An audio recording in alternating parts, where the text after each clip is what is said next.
Hi, I am Rachel, the Good Witch of the Northeast, and welcome to your energetic check in for the Aquarius season. We're doing these based on the element of the different zodiac signs. So, this will be for our water sign collective. So, if you are a Pisces, Cancer, or Scorpio, and you have these in your sun, moon, or rising, this message will be for you. What we're doing is we're taking an energetic look into Aquarius season for you guys. We'll do one spread with the first 2 weeks and one spread with the second 2 weeks, and we'll go from there. Put it all together, it'll be a lovely mishmash of hopefully goodness. And if you have other signs, the other ones will be posted as well.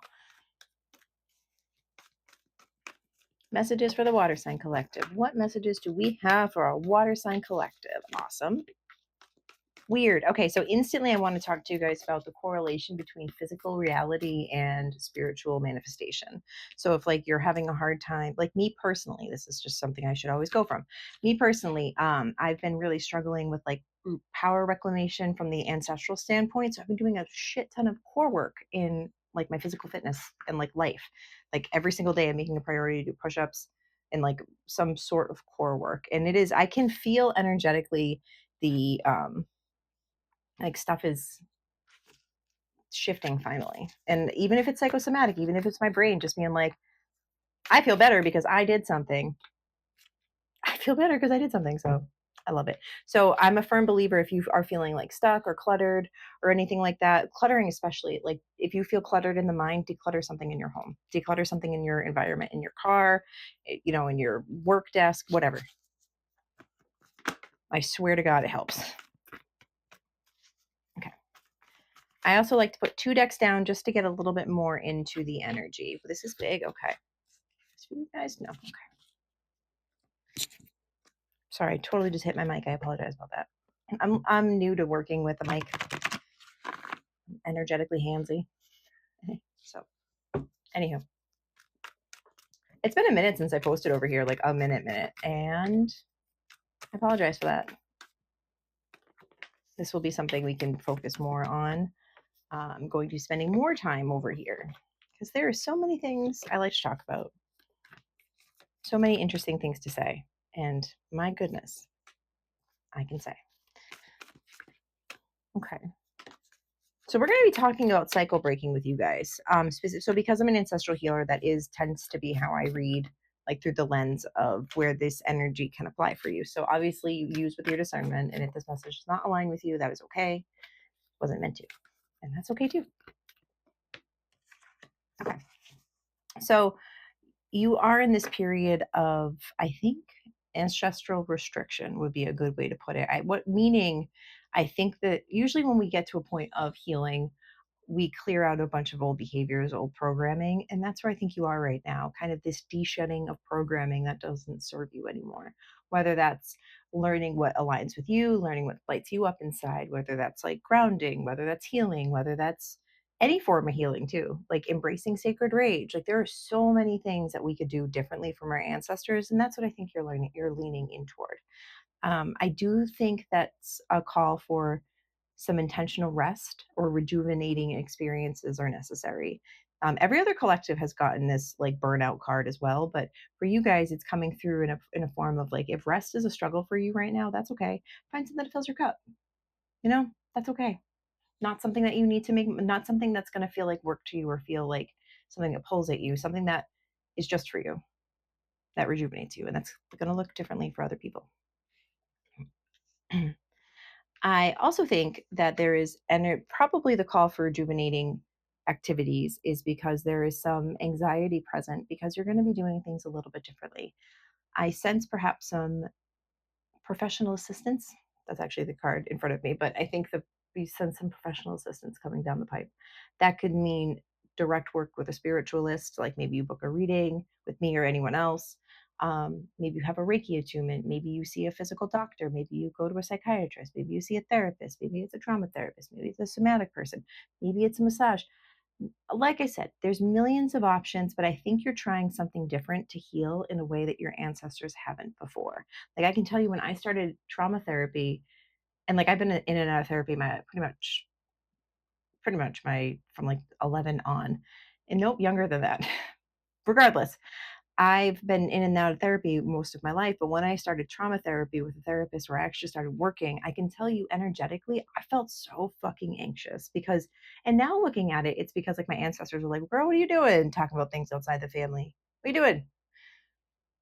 But that's where healing had to happen for me. And that was a cycle I had to break for my family, was like owning our truth and speaking our truth.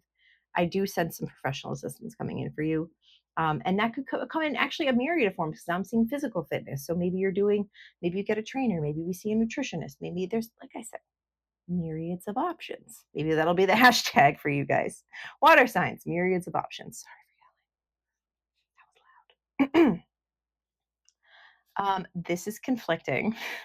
We have Archangel Gabriel, which that represents the throat chakra, our throat center, in reverse, which that can speak to a block in that center. But then we have Ascended Masters upright, which is Christ consciousness collective in this one. Actually, hold on. I'm going to read this to you because usually when I get a call to read from the book, it's like the artist has written something that is going to resonate with us. So let's read it, shall we? Yeah, it's Jesus and Buddha. Look at your life and open up to the master that most resonates with the solution that you're seeking at this time.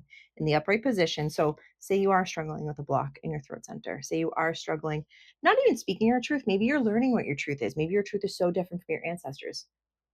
Like when I started, I was like, I like green and the Muppets and cats. I've learned a lot more about myself since then. Yeah, so being in the presence of high masters of enlightenment. So even if you're not spiritualist, you're there's enlightened energy around you. And that's good. There is assistance with physical, mental, or emotional healing. As a master of love, this energy can open your heart to experiencing unconditional love that you deserve to have for yourself, and they can bring in a more loving attitude to your life and your world as greater compassion for the people around you. Interesting.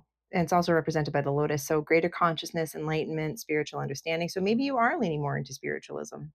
I mean, Water Sign Collective, you guys are the psychics, right? Water, emotions, psychic abilities, it's all fluid. Master of detachment. So if you're struggling with ruminating with the anxiety card being present, um, try and explore that thought further. So if there's a truth that you're struggling with, try and play that thought out. Like obviously not intentionally and not in real life, but say there's a fear you have, it can help saying, so what's the worst case scenario? How would I respond? And most of the time the answer is, provided you're dealing with like normal everyday anxiety ruminations, most of the time the answer is, I can handle it.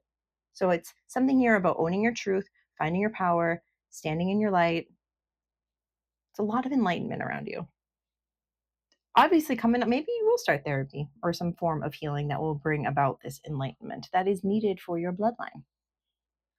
Once again, super fucking conflicting. We have victory in reverse, which that is themes of things not working out, and then deserving on top of it. Normally, it would be, yay, I'm glad this card is upright because that means that you feel you are worthy of things. But in this scenario, wow, the lighting just changed. It got darker. In this scenario, your issue or your biggest battle to fight will be you believing you deserve hard things, or you believing in that things should be difficult for you. I'm struggling with this right now. Okay.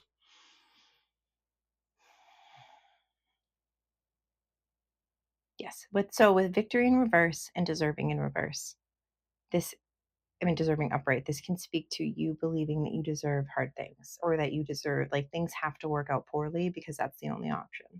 And that is, unfortunately, a big ancestral corresponding truth that, like, we do have to work through and heal because what's unfortunate when I say that, when I use the term unfortunate truth, is because for a lot of our ancestors, things were incredibly fucking difficult. Like things were incredibly hard. Like no matter the point of the world, no matter the gender of the human, no matter the race of the human, things have been hard. There has been genocide, there has been cancer, there has been disease, there has been, no matter the timeline we look at. But there's also been good. But for some reason, the only thing that's reported on and talked about and written in history books is like bad shit. And yet we still don't learn our lessons. Regardless, I think you're different. This long-winded thing to say is I think you're different. I wonder if you'll be doing some like inner child healing that will maybe bring about, maybe that's a truth that you have to break. I'm putting it all, I usually read like chapter by chapter and I'm putting this all together. And honestly, maybe it's like a childhood trauma, like programming that you have to unlearn. And that's fair. That happens to all of us. I so did not believe I was worthy of love in the very beginning. And now I genuinely love myself. I remember like when I first realized, I was like, oh my God, I love myself. Like I remember calling like my friends and telling them, and they're like, yeah, why do you think you have friends? I don't know. Anyways, moving on. Next we have third, your solar plexus upright. So your third chakra, along with new supportive connections. So going back to the very beginning when I said like doing physical core work can be helpful when you're struggling with this realm, maybe you do that. Maybe you do intentional core work every day for like just like 10 minutes. If that's in your realm, if not, that's okay. There's other things to do. But in the solar plexus, that lives ancestral financial trauma too. So you are doing a fuck ton of cycle breaking at the very beginning of Aquarius season, but it will work out. I think you were surrounded by people before that maybe didn't align with you fully, and that was something you struggled with. But now you have people coming in that absolutely align with you, people that want the same things you do. They eat the same way you do. It's something to do with like they align with your core values. I think that might be different, and maybe you won't trust that in the beginning. That's where all this work comes in, you know? It's all fixable. Everything we've talked about so far is all fixable. That's something I really want to specify. Next, we have the sun upright, higher self upright, along with second chakra in reverse. Damn, all of the archangels. Second chakra in reverse, along with teacher in reverse. So, this to say, themes of opportunity, of themes of healing, healing from childhood, healing from trauma. I think that there is also a block in the creative space, maybe some sexual trauma to be worked through. Ancestrally, that can be a challenging place, but it's nothing you have to remember. You don't have to feel it to heal it.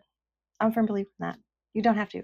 There are many things you can do to do that, because if that was the case, how the hell would we do any cycle breaking? We couldn't. So you don't have to feel it to heal it. But I would say, like, if you are like, if you are in like a feminine leaning body, you could do a yoni steam. Like there are so many things you can do when it comes to clearing out the sacral center. And with the teacher in reverse, this can speak to not traditional learnings. Like this wouldn't be going to the OBGYN and being like, hey, I need some help. This would be like looking up spiritual reasons behind things and going that way. And I wonder if you identified as like a witch as a kid and like you didn't believe in it till now. And now you're like, wait, maybe I am one. If so, welcome home, friend. We do exist. If not, I just sounded crazy. Okay, so that was the first 2 weeks. So lots of themes of cycle breaking and cycle breaking and realignment. And always like, I don't know if like you've ever heard of like the concept of like breaking a bone on purpose so like say you break a bone, it doesn't heal right, so you have to re-break it to put it back in place. You're in the re-breaking and putting it back in place. So treat yourself very like with kick clubs the first 2 weeks of Aquarius season. Be very kind to self, nourish self, eat chicken noodle soup because that is like so good for your soul. Anyways, last 2 weeks of Aquarius season, what can our water signs expect? Thank you so much. Yay! Moving on. 6 of Swords, moving on from trauma. So finding a good therapist or finding someone who will help you heal or just help you feel better is literally everything in this realm. It is something that's necessary. When I first started my healing journey, I felt so alone. I didn't know what I was doing. I didn't know which end was up. I just knew I wanted to feel better. And if you identify with that statement, I promise you, you will feel better. Ooh, very much cycle breaking. 5 of Pentacles, 5 of Swords.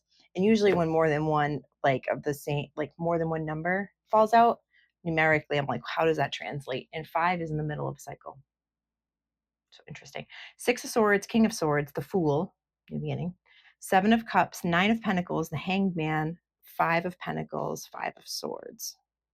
Okay, hold on. I have to reshift. One moment. Okay.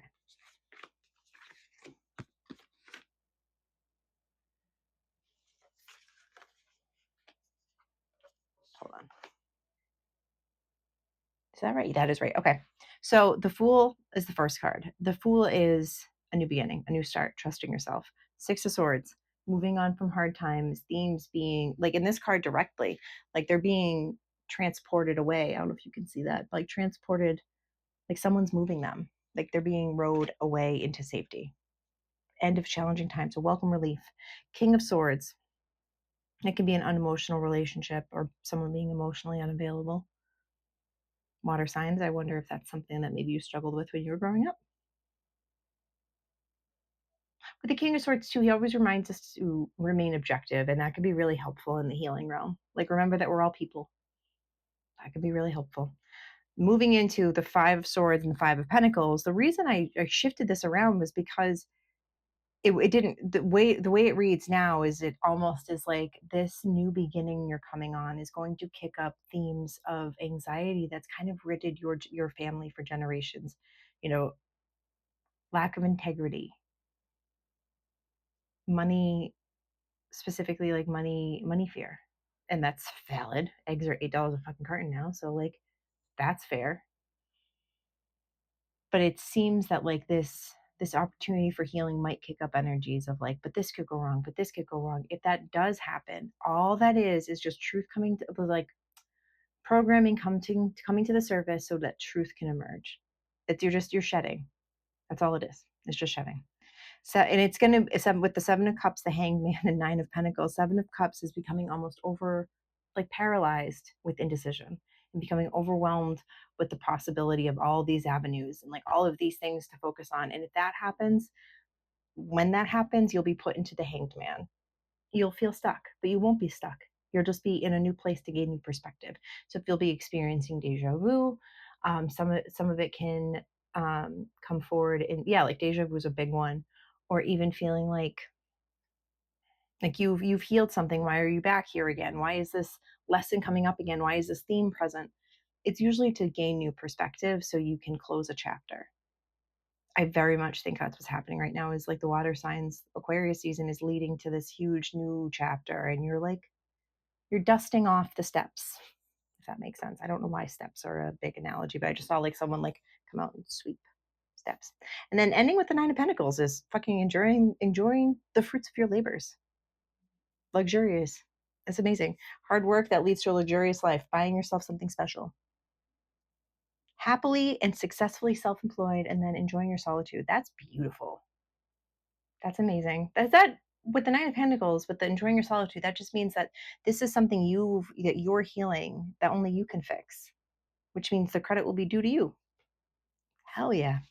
So hopefully this aligned with you. If I said anything that you have questions on, or if you want to book a personal reading with me, because I do those, you may find me over at Instagram. I am the Good Witch of the Northeast, or email me, thegoodwitchofthenortheast@gmail.com. And I hope to see you guys again soon. Take care. I love you. Have a great Aquarius season.